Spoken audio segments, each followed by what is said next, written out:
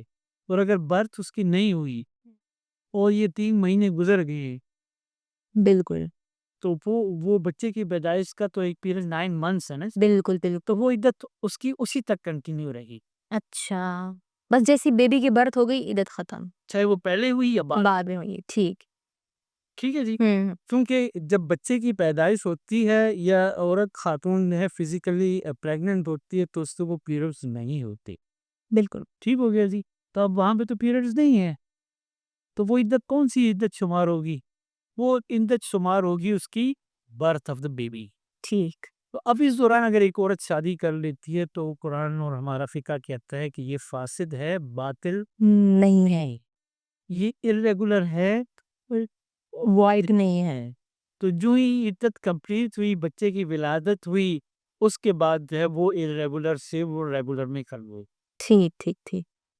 اس کے بعد ایک اور کنڈیشن آتی ہے اور وہ ریکوائرمنٹ ہے بیوی کے وہ رشتے ٹھیک. یا مرد کے وہ رشتے جن کو محرمات کہا گیا ہو, ان رشتوں میں آپ شادی نہیں کر سکتے. اچھا صحیح. ان رشتوں میں ہم شادی نہیں کر کر سکتے, وہ پروہیبٹڈ. اچھا اور وہ شادیاں جو ہیں وہ irregular کہلاتی. جیسے اپنی بیوی کی دوسری بہن, سالی, سسٹر ان لا, پر کرتے تو ہیں. سسٹر ان لا, ٹھیک ہو گیا جی. سسٹر ان لا یا اپنی بیوی کی بہن یا اس کی بہن کی بھتیجی, اچھا اچھا. بھائی کی بیٹی بھائی کی بیٹی. یا اس کی بہن کی بیٹی, بھانجی, پیٹرنل اس سائڈ پہ آ گئی, بہن کی آ گئی یا بھائی کی بیٹی آ گئی, کس کی؟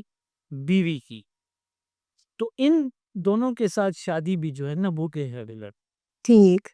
اب بیوی کی بہن کے ساتھ شادی کرے گا تو وہ دوسری شادی جو ہے وہ ریگولر ہوگی, اور اس کو ختم کرنے یا تو اسے چھوڑ دے گا یا پہلی بیوی کو اس کی بہن کو ڈائیورس دے گا, یا خدا نخواستہ فوت ہو جاتی ہے تو وہ ریگولرز جو ہے واپس ریگولر سے بیرگ ہو جاتا. ٹھیک ٹھیک. لیکن یہ جو ہے بہت زیادہ طویل, آپ جس پہ جتنی گفتگو کرے کم ہے, کیونکہ بہت ہی اپنے آپ میں ایک وسیع ٹاپک ہے اور ہمیں بڑے پسند بھی آتی ہے. ہمیں مطلب پسند اس لحاظ سے کہ ہمیں نالج ہوتی ہے, ہونی چاہیے کہ یہ میرج کیسے ورک کرتے ہیں, نکاح کیسے ورک کرتا ہے, کیا پیچیدگیاں ہیں, قانونی کیا پیچیدگیاں ہیں, یا شرعی لحاظ سے کیا پیچیدگیاں ہیں. تو اس کے لیے ہم بلیسڈ ہیں اور ہمیں آنر فیل ہوتا ہے کہ ہمارے ساتھ ایک ماہر قانون ہے, ہمارے رہنمائی کرتے ہیں اور قانون کو مزید آسان بناتے ہیں ہمارے. لیکن میں نے یہاں پر اپنے اویس صاحب کو اس لیے میں نے روکا کہ ہمارا ڈیوریشن جو ہے وہ ہمیں اتنی اجازت نہیں دیتا پروگرام کی کہ ہم ایک ہی پروگرام میں ساری معلومات جو ہیں وہ